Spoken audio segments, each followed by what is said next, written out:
kabarnya pagi ini? Alhamdulillah dalam keadaan sehat. Ngomong-ngomong Ibu hari ini ada jam di kelas 10 MPLB ya Bu ya? Betul sekali di kelas 10 MPLB 3. Oh iya. Begini Ibu, saya dari CDP ada tugas melakukan praktek coaching supervisi akademi, di mana di situ nanti saya akan mengobservasi seorang guru atau rekan sejawat guru yang lagi mengajar untuk mengidentifikasi hal-hal yang berkaitan dengan proses pembelajaran, lalu aspek dan strategi pembelajaran yang lagi digunakan. Tapi sebelum itu saya akan sedikit bertanya pada Ibu sebelum kita masuk kelas dulu ya. Yang akan saya tanyakan itu tujuan pembelajaran yang akan Ibu lakukan di kelas apa ya Bu ya? Untuk kali ini tujuan pembelajaran yang akan saya lakukan di kelas itu ada 3 Bapak. Yang pertama, peserta didik mampu merancang peraturan dan kesepakatan kelas. Yang kedua, peserta didik mampu mengimplementasikan peraturan dan kesepakatan kelas tersebut di setiap pertemuan BK selanjutnya. Dan yang ketiga, peserta didik mampu mengidentifikasi masalah yang ada dalam dirinya melalui tes angket kebutuhan peserta didik. Nah, terkait tujuan pembelajaran tadi, Ibu, area pengembangan yang hendak dicapai di dalam pembelajaran yang Ibu lakukan ini apa? Jadi area pengembangan yang hendak saya capai ini, di mana peserta didik mampu terhadap mereka bisa merancang peraturan di kelas. Mereka juga bisa mengidentifikasi masalah mereka di kelas, ibaratnya lebih ke kompetensi pribadi mereka seperti itu. Itu area pengembangannya Ibu ya. Lalu untuk mencapai pengembangan itu strategi yang sudah dipersiapkan apa ya? Dalam bimbingan konseling kali ini saya menggunakan strateginya itu bimbingan klasikal. Bimbingan klasikal itu di mana salah satu strategi dalam BK yang dilakukan di kelas dengan jumlah peserta didik atau konseling itu lebih dari 30 siswa. Dengan metodenya metode diskusi kelas karena berkaitan dengan pembuatan peraturan dan kesepakatan, serta menggunakan tekniknya itu client center atau seperti yang kita bilang, seperti yang biasa dibilang itu student center. Jadi berfokus kepada siswa, di mana siswa yang membuat kesepakatannya sendiri, siswa yang mengajukan poin kesepakatannya juga, pun siswa juga yang menyetujui kesepakatan yang dia buat juga. Baik Ibu, jadi itu ada tiga hal ya yang akan Ibu kembangkan di dalam pembelajaran. Baik Ibu, terima kasih. Kita nanti ketemu di kelas ya Bu ya. Baik Bapak. Selamat mengajar Bu. Terima kasih Bapak.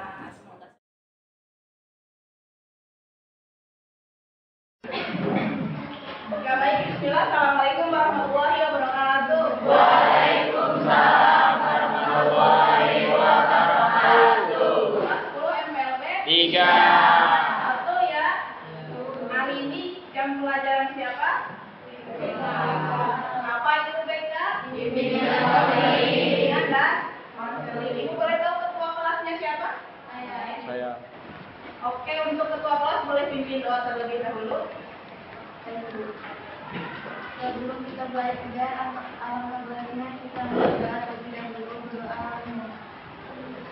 Oh iya benar.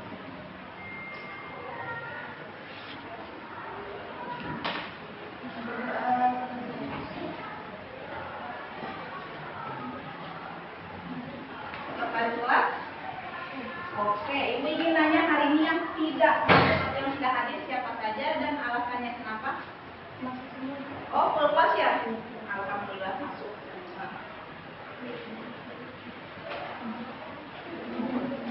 Untuk yang piket hari ini, boleh angkat tangan? Oke, Ibu minta tolong untuk dihapus papan tulisnya.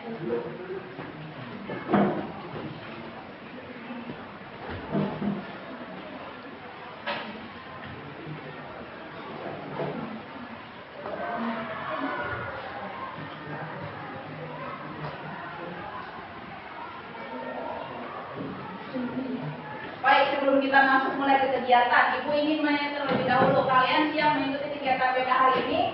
Siap. Kurang, kalian siap ikut kegiatan BK hari ini? Siap. Terakhir pastikan sampai 1 SMK mendengar suara kalian. Kalian siap mengikuti kegiatan BK hari ini? Siap. Biasa.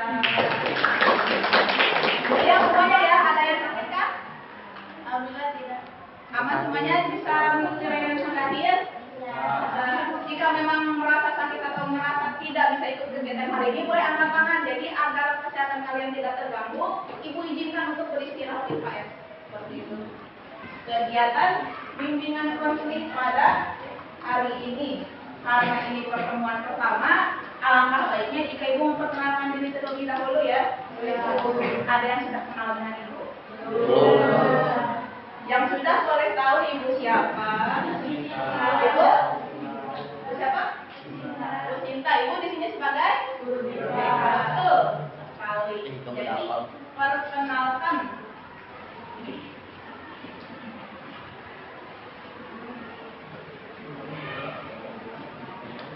Nama lengkap Ibu Nur Sinta Nuryan. Namun di sini biasa memanggil Bu Sinta. Ibu fokus di kegiatan bimbingan dan konseling. Siapa anjing ini? Sebelum masuk kegiatan konseling, Ibu mau cek dulu nih, kelas MPLB 3 sudah siap belum? Siap. Biasanya kalau sudah siap, keadaan kelas pasti sudah rapi. Keadaan kelas pasti sudah bersih. Coba dilihat kolom meja masih. Apakah terdapat sampah? Tidak ada.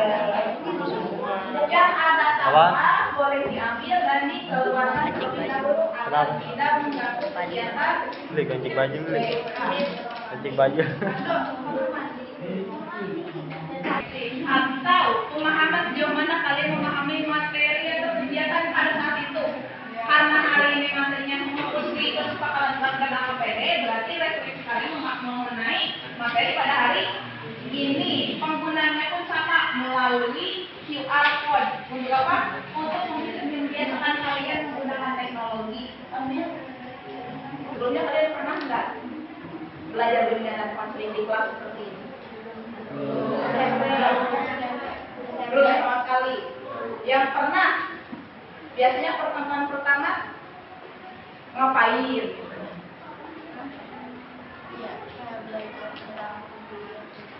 Belajar tentang Pembulian. belajar tentang pembulian. Ibu ingin membuat kesepakatan kelas terlebih dahulu. Jadi hari ini kita akan melaksanakan yang pertama, kalian bisa merancang kesepakatan kelas atau peraturan kelas khususnya ketika kegiatan BK. Yang kedua, kalian bisa mengimplementasikan atau melakukan kesepakatan kelas tersebut di setiap pertemuannya. Nah, yang ketiga, nanti kalian Ibu minta isi link AKPD atau Assessment Kebutuhan Peserta Didik. Ada yang sudah pernah dengar link AKPD? Sudah? Belum semua? Sama sekali? Oke. Link AKPD itu salah satu asesmen yang ada di BK. Tujuannya untuk apa? Untuk Ibu mengetahui profil kelas di MPLB 3 seperti apa. Agar ke depannya Ibu tahu layanan yang akan disampaikan di kelas ini itu seperti apa. Jadi nanti kalian mengisi link, hasilnya itu Ibu analisis. Oh, ternyata anak kelas MPLB 3 itu lebih mengarah kepada sosialnya yang kurang. Artinya berarti ke depannya kegiatan layanan itu fokus pada kegiatan sosial di MPLB 3. Oh, ternyata di MPLB 3 itu pribadinya justru yang kurang. Jadi misalnya semuanya individualis semua. Semuanya pada sendiri-sendiri semua. Berarti nanti fokus Ibu di pelayanan MPLB 3 ini fokus ke interaksi sosial, pertemanan, dan lain-lain. Ibaratnya sesuai dengan kebutuhan kalian. Untuk itu, kita mulai kesepakatan kelas. Ada sekretaris kelas? Satu lagi ada? Bisa bantu Ibu untuk menuliskan di depan? Yang pertama, kira-kira di setiap pertemuan yang wajib ada pertama kali, kira-kira apa kesepakatannya?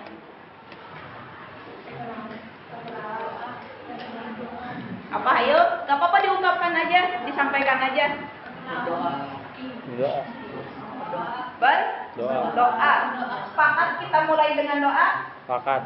Ada yang tidak sepakat? Sepakat. Sepakat, Bu. Oke, berarti silahkan ditulis, dimulai dengan berdoa.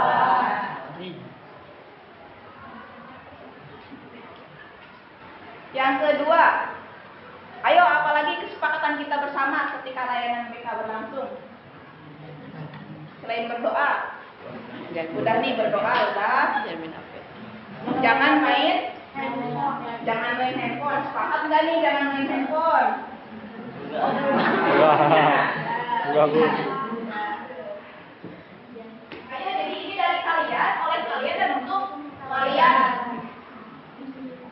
Kira-kira yang kedua apa?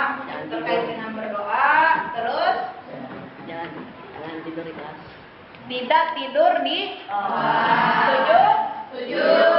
Jika setuju silakan dituliskan.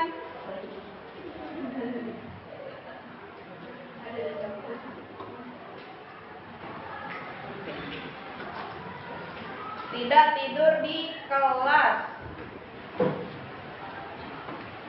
Yang ketiga, kira-kira apa lagi yang sudah tadi kalian lakukan? Ngecek apa tadi? Apa tuh masa tiba-tiba 3 titik sampah aja kan bingung kan? Menjaga kebersihan kelas. Ada yang nggak sepakat nggak? Siapa tahu ada yang ingin ngoleksi sampah gitu. Boleh jual aja. Menjaga kebersihan kelas. Membacakan tiap poinnya dan diikuti oleh MPLB 3 yang lain ya, seperti kalian upacara membacakan janji Belajar. Betul ya?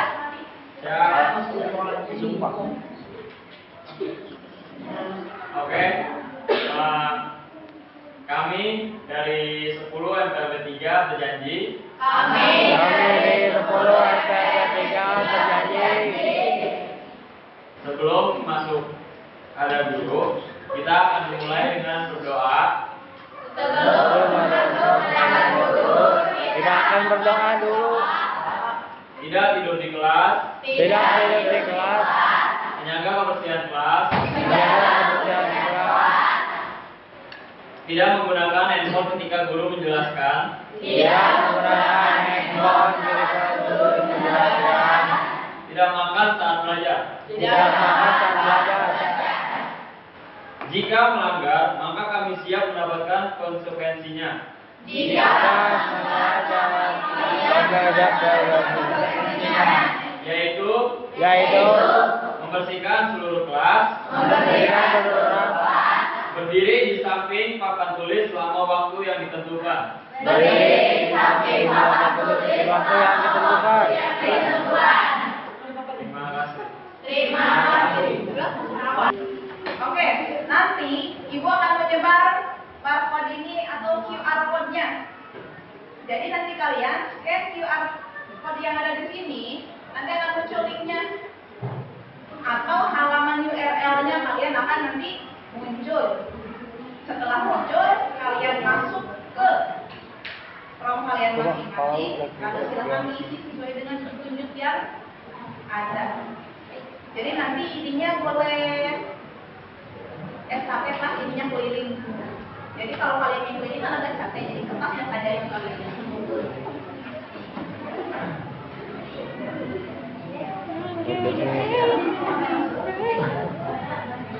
Lihat aja lagi ya. Kelele cugo. Kalian sudah hafal, jangan kalian paham kegiatan pada hari ini pun agar membiasakan kalian scan QR code di depannya. Gitu. Silakan di scan kembali dan di situ ini hanya ada 3 pertanyaan saja yang sifatnya berdasarkan pendapat kalian. Ibu, YMF apa jadi? Yang paham.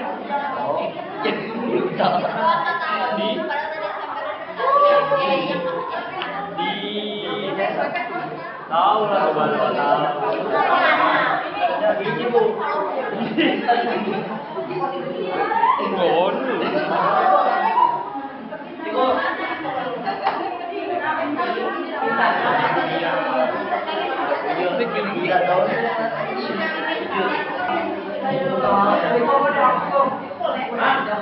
Iya dihapus bu. Iya.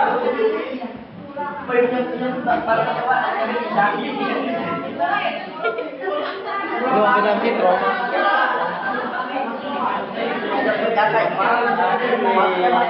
Iya. Wah, enggak. Tahu apa ya?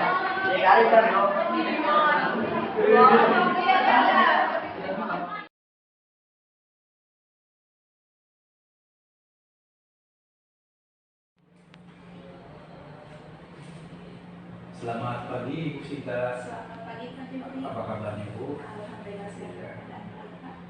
Ya, Ibu, kemarin Ibu mengajar kelas sudah saya supervisi dan saya coach ya. Dari hasil pengamatan saya, analisa data saya, izinkan saya menyampaikannya ya. Silakan. Jadi apa yang sudah Ibu rencanakan di dalam RPP dan dilaksanakan di dalam kelas, Ibu sudah cukup baik dalam mempersiapkan murid, dalam mengajak siswa berdoa, ya. Juga budaya positifnya Ibu sudah menciptakan itu dengan memberikan mengajak anak-anak untuk mengecek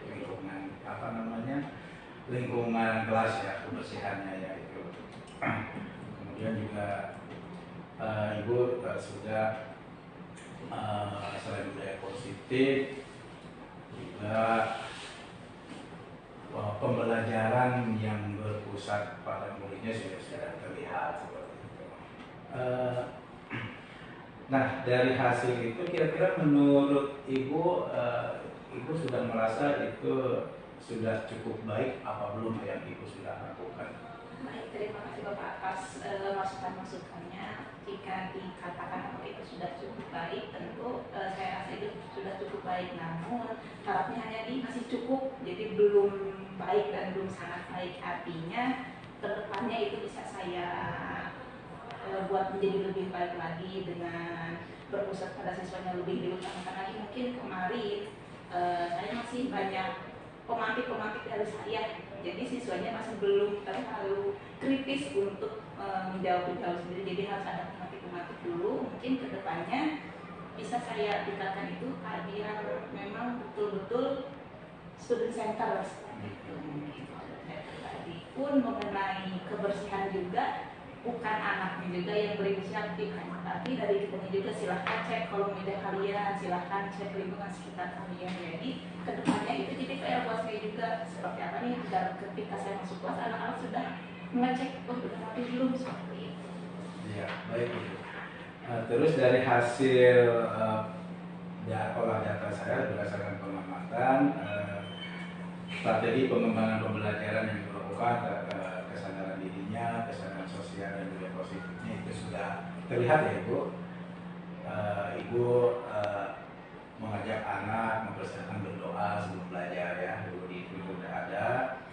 Tadi sudah disebutkan mengajak kebersihan dan budaya positif tentang kesepakatan kelas dan keyakinan kelas juga sudah Ibu tunjukkan. Pembelajarannya menggunakan bimbingan diskusi kelas ya, itu sudah ada, sudah sesuai ditunjukkan keterlibatan siswa dalam proses pembelajaran, terutama dalam memunculkan poin-poin ya Ibu ya, poin-poin.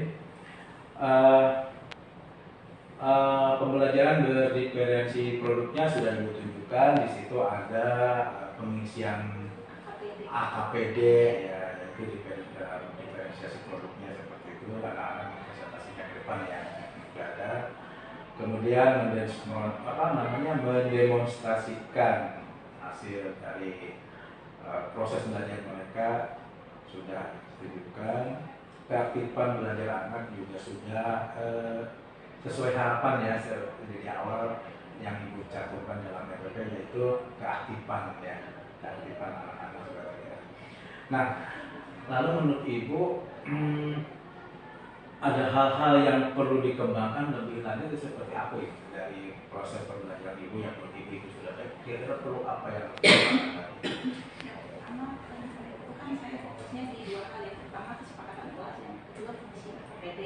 Untuk di kesepakatan kelas, fokus yang bisa dikembangkan ke depannya mungkin kesepakatan kelas tersebut apakah hanya dibuat di awal saja, namun tidak diimplementasikan di akhirnya, atau kesepakatan kelas tersebut sudah nantinya akan diimplementasikan secara langsung. Itu paling yang harus saya tingkatkan. Jadi saya harus meyakini kesepakatan kelas ini bukan hanya tulisan-tulisan terus selalu ditandatangani oleh perwakilan kelas saja, tapi memang yang harus kita lakukan di setiap pertemuannya tidak perlu saya ingatkan lagi, tidak perlu saya ulangi lagi. Nah itu mungkin pengembangan yang harus saya yang saya fokuskan ke depannya. Jadi khawatirnya mungkin anak-anak menganggapnya oh itu hanya kesepakatan saja, mungkin ke depannya nanti khawatir saya lupa atau seperti apa. Itu poin utama yang mungkin nanti bisa saya kenalkan ke depannya. Jika memang anak-anak sudah merasa oh iya kesepakatan kelas ternyata bukan hanya di awal doang, tapi ibu pun membuatnya untuk sampai dengan akhir KBM atau akhir tahun pelajaran ternyata terpakainya. Jadi itu fokus pengembangannya. Nah untuk yang AKPD-nya, karena kemarin kita ada 2 tujuan pembelajaran, yang pertama kesepakatan kelas dan yang kedua penyusunan AKPD. Jadi pengembangan kedepannya agar hasil AKPD ini bisa saya buat untuk modul ajar pembinaan konseling, karena yang mana modul ajar pembinaan konseling itu kan berdasarkan hasil pengisian dari AKPD. Jadi semacam dari asesmen siswa seperti itu. Itu fokus pengembangannya. Jadi setelah anak-anak mengisi AKPD tersebut, saya lihat nih kira-kira dari permasalahan bimbingan konseling ini, bidang sosial pribadi, belajar sama Karuni, yang mana nih yang di kelas yang saya buat ini yang paling prioritas ketika memang kelas tersebut masih bersifat apatis, berarti yang saya prioritaskan di bidang sosial. Berarti kegiatan-kegiatan kedepannya di bidang konseling berdasarkan yang banyak sosial dulu, kita menggunakan interaksi kelas dulu atau seperti apa. Ini yang paling fokus pengembangan saya kedepannya. Berarti ibu butuh rencana tindak lanjut tuh ya. Nah, menurut ibu rencana tindak lanjut seperti apa yang akan ibu terapkan ke depan? Rencana tindak lanjut yang akan saya terapkan ke depannya berdasarkan pengisian hasil AKPD. Nanti kan saya ikut pengisian hasilnya, siswa tersebut menjelaskan, mengidentifikasi permasalahan dalam dirinya. Nah, RTL yang penting itu akan saya buat program berdasarkan hal tersebut. Misalnya ketika kebetulan kan kemarin kita di kelas MPLB 3 ya Pak ya. Berdasarkan hasil tersebut di MPLB 3 itu yang prioritasnya belajar. Artinya ketika sosial mereka tidak hasilnya gitu, maksudnya hasilnya tidak terlalu merah lah tanda kutip. Untuk belajar berarti kedepannya saya fokus ngasih tahu anak misalnya gaya belajar, jenis gaya belajar, tips-tips gaya belajar anak ketika anak tersebut gaya belajarnya seperti apa sesuaikan. Jadi rencana tindak lanjutnya ke depannya berdasarkan hasil itu tadi. Ya. Hasil Rencana tindak lanjut itu mau ibu segera terapkan ya. Targetnya berapa lama dan mulai kapan itu kira-kira Bu? untuk targetnya karena kita tribulan ya Pak ya, per 3 bulan sekali di setiap kelas, tentunya target jangka pendeknya saya akan usahakan 1 bulan untuk fokus di yang prioritasnya itu. Misalnya di FLB 3 dia kan prioritasnya belajar, berarti 1 bulan itu saya akan fokuskan anak-anak mulai belajar, mulai dari gaya belajar apa sih yang saya miliki. Oh ketika saya memiliki gaya belajar A, cara belajar saya itu harus gimana ya biar gaya belajar A saya itu optimal gitu kan. Seperti itu selama 1 bulan itu.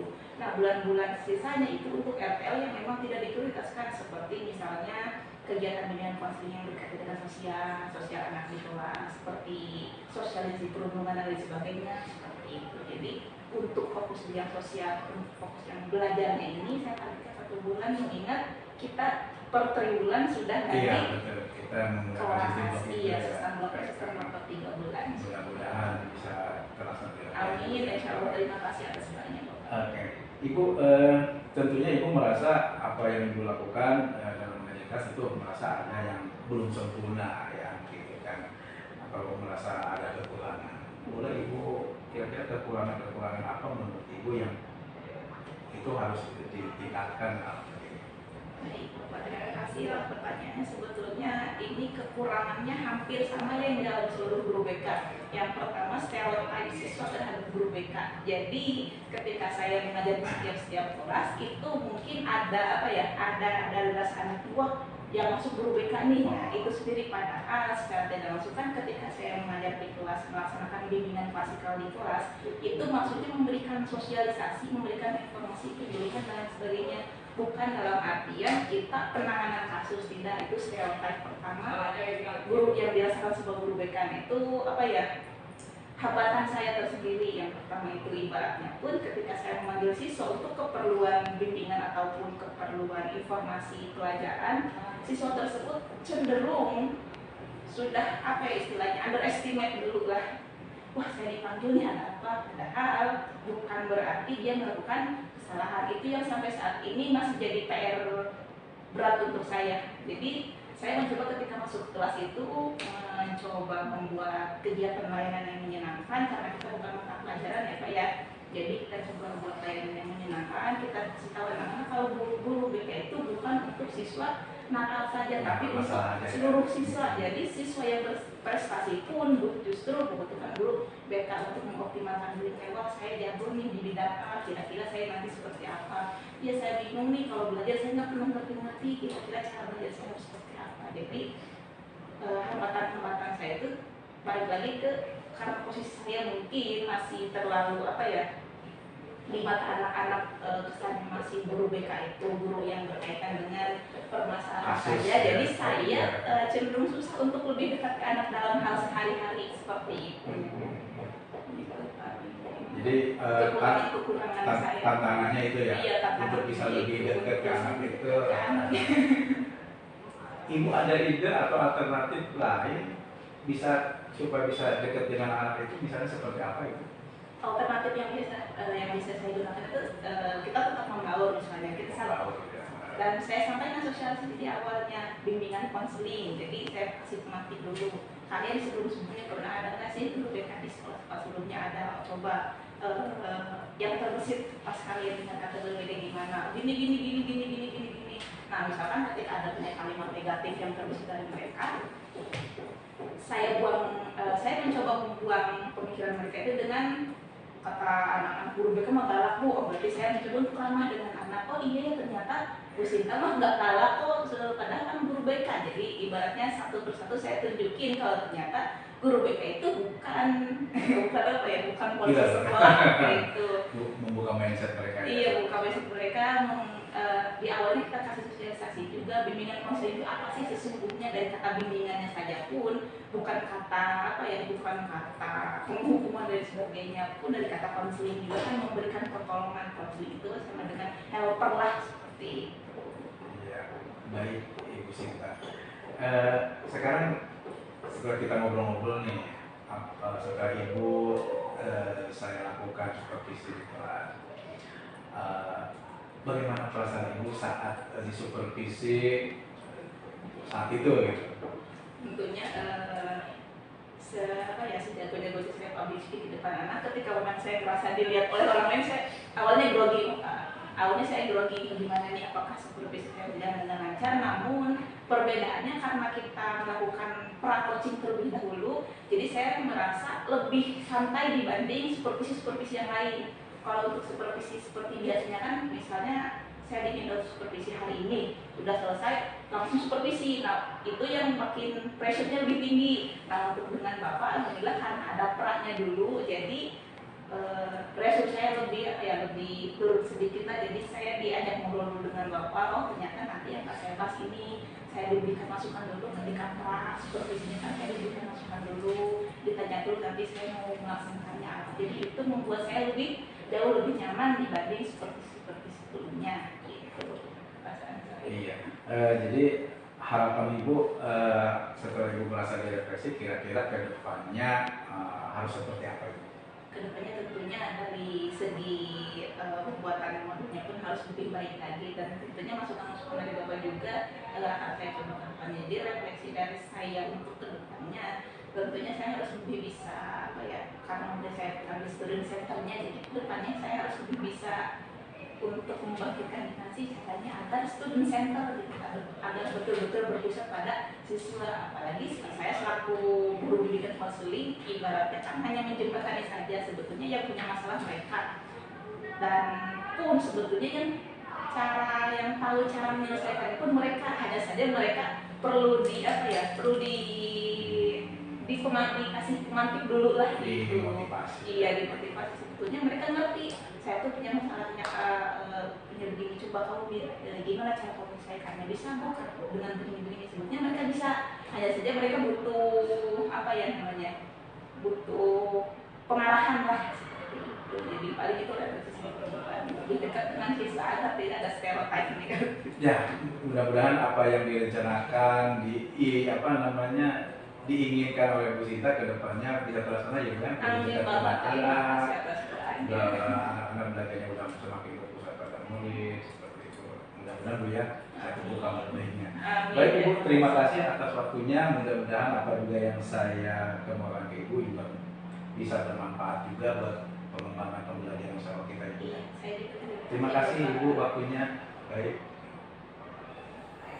Nah, mungkin kalau Bu Sina ini mungkin lebih cenderung ke budaya positifnya ya, karena guru bimbingan konseling ya kan juga tertarik banget ya disampaikan oleh Bu Sita kalau paradigma apa ya mindsetnya anak-anak tuh terhadap guru bimbingan konseling tuh udah yang waduh kayaknya kalau dipanggil sama guru BK ini ada masalah nih Iya. gitu ya, padahal kan Tidak itu masalah. padahal kan bukan seperti itu, justru lebih anak-anak salah juga tidak apa-apa, justru lebih bagus gitu ya untuk sharing gitu ya.